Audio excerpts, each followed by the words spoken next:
اس سے اگلا اعتراض کیا ہے؟ دوسرا اعتراض آپ کا خال المومنین پہ، کہتے ہیں کہ خال المومنین صرف ایک ہی کیوں ہے؟ کہتے ہیں کہ نبی کریم صلی اللہ علیہ وسلم کی ازواج مطہرات جو تھے ان کے اور بھی بھائی اور ازواج مطہرات کے بھائی بھی تھے، جیسا کہ سیدنا عبداللہ بن عمر رضی اللہ عنہما ہیں، وہ سیدہ حفصہ رضی اللہ عنہا کے بھائی تھے جو ام المومنین ہیں، تو انہیں ماموں کیوں نہیں کہا جاتا یا ماموں کہنے سے کیوں روکا جاتا ہے؟ ایسی بات انہوں نے کی۔ کہتے ہیں اگر اس طرح کیا جائے تو امت کے 20 سے زیادہ ماموں بنتے ہیں، ان 20 میں سے صرف ایک کو ماموں کہا جا رہا ہے۔ اگر اس طرح خال المومنین یعنی مومنین کے ماموں والا معاملہ کیا جائے نا تو اس امت کا کوئی ایک ماموں نہیں بنتا۔ نبی علیہ السلام کی جتنی بیویاں تھیں نا ان کے اگر بھائی گنے نا تو 20 سے زیادہ ماموں بنتے ہیں، لیکن آپ حیران ہوں گے کہ 20 ماموں نہیں آپ نے کبھی سنے، ایک ہی کو ماموں کہا جا رہا ہے۔ کہتے ہیں اگر اس طرح کیا جائے تو امت کے 20 سے زیادہ ماموں بنتے ہیں، ان 20 میں سے صرف ایک کو ماموں کہا جا رہا ہے، ایک کو ماموں کہا جا رہا ہے، باقیوں کو ماموں کیوں نہیں کہا جاتا؟ پہلی بات تو یہ ہے کہ یہ بات بالکل غلط ہے مرزا صاحب کی کہ صرف ایک کو ماموں کہا جاتا ہے، لیکن اگر بالفرض آگے ہم بیان کرنے والے ہیں کہ صرف ایک کو نہیں کہا جاتا، ہم پوچھتے ہیں مرزا صاحب کہ اگر صرف ایک کو ہی خال المومنین کہا جائے تو آپ کو کیا مسئلہ ہے؟ بہت ساری ایسی باتیں آپ پہلے مانے بیٹھے ہیں۔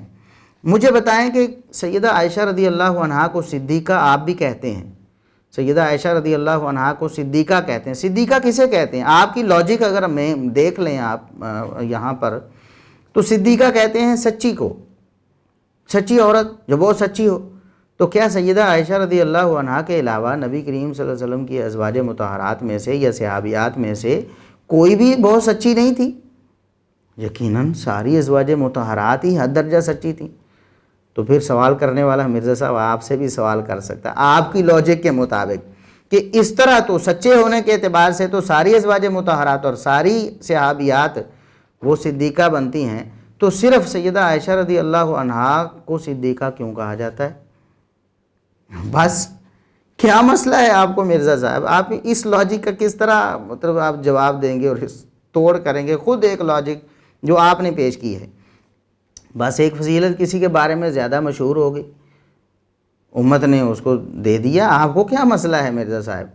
اس کے بعد اگر کوئی پاگل شخص یہ اعتراض کرنا لگے کہ سیدنا عمر رضی اللہ عنہ کو الفاروق کہا جاتا ہے، سیدنا عمر رضی اللہ عنہ کو الفاروق کہتے ہیں حق و باطل میں فرق کرنے والا، تو الفاروق تو پھر سارے صحابہ حق و باطل میں فرق کرتے تھے، کیا سیدنا ابو بکر صدیق رضی اللہ عنہ حق و باطل میں فرق نہیں کرتے تھے؟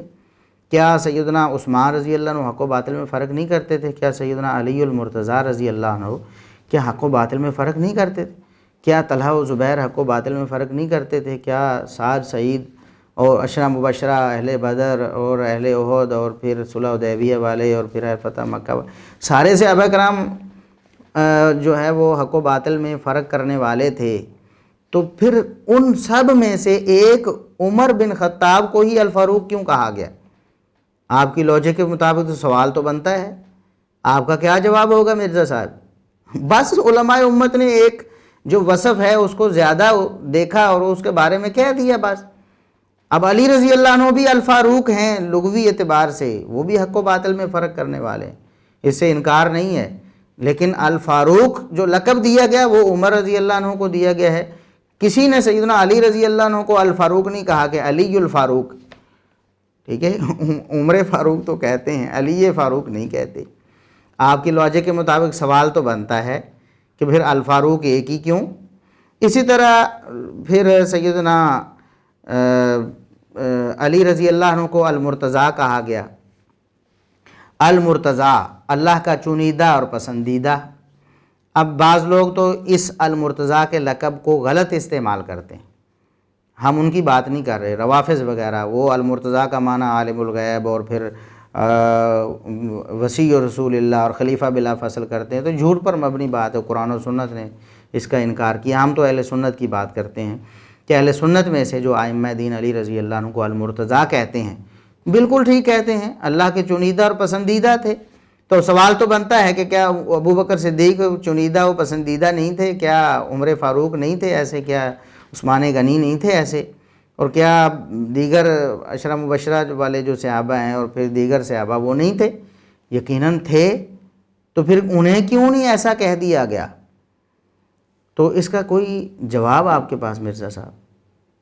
سیدنا علی رضی اللہ عنہ کے ساتھ اس لقب کو خاص کرنے کی لاجک آپ کے پاس کیا ہے؟ کوئی نہیں، بس کہہ دیا گیا۔ آپ کو کیا اعتراض ہے؟ اگر تو یہ صادق نہیں آتا تب آپ اعتراض کرو، اور آپ اعتراض کر ہی نہیں سکتے کیونکہ یہ تو وہ لوگ کہہ رہے ہیں جن کی گارنٹی نبی کریم صلی اللہ علیہ وسلم نے دی ہے۔ تو سیدنا معاویہ رضی اللہ عنہ کو خال المومنین کہا گیا تو آپ نے یہ اعتراض کیا کہ خال المومنین صرف ایک ہی کیوں؟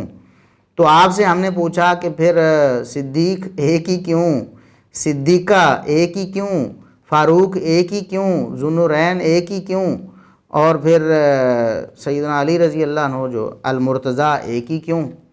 دیکھیں، نور تو کسی کی بیٹی کو بھی کہا جا سکتا ہے نا، روشنی، نور روشنی کے معنی میں پیاری، تو کسی کی دو بیٹیاں یکے بعد دیگرے کسی کے نکاح میں آ جائیں، نبی کی تو قید نہیں ہے نا ذو النورین کے لفظی معنی میں، تو اس کو بھی کہا جا سکتا ہے جس کے ہاں دو بیٹیاں کسی کی یکے بعد دیگرے نکاح میں آ جائیں، ایک فوت ہو جائے یا طلاق ہو جائے دوسری بھی آ جائے، تو اس کو بھی ذو النورین کہہ دینا چاہیے، لیکن کسی کو نہیں کہا گیا۔ ایسے واقعات تو ہوتے رہے ہیں ہر دور میں۔ تو ذو النورین صرف سیدنا عثمان رضی اللہ عنہ کو کہا گیا، آپ کی لاجک کے مطابق تو نہیں کہا جا سکتا، اور المرتضیٰ سیدنا علی رضی اللہ عنہ کو آپ کی لاجک کے مطابق نہیں کہا جا سکتا۔ تو مرزا صاحب یہ لاجک نہیں چلتی، ورنہ آپ کو یہ سارے جو لقب ہیں ان سے بھی ہاتھ دھونا پڑے گا۔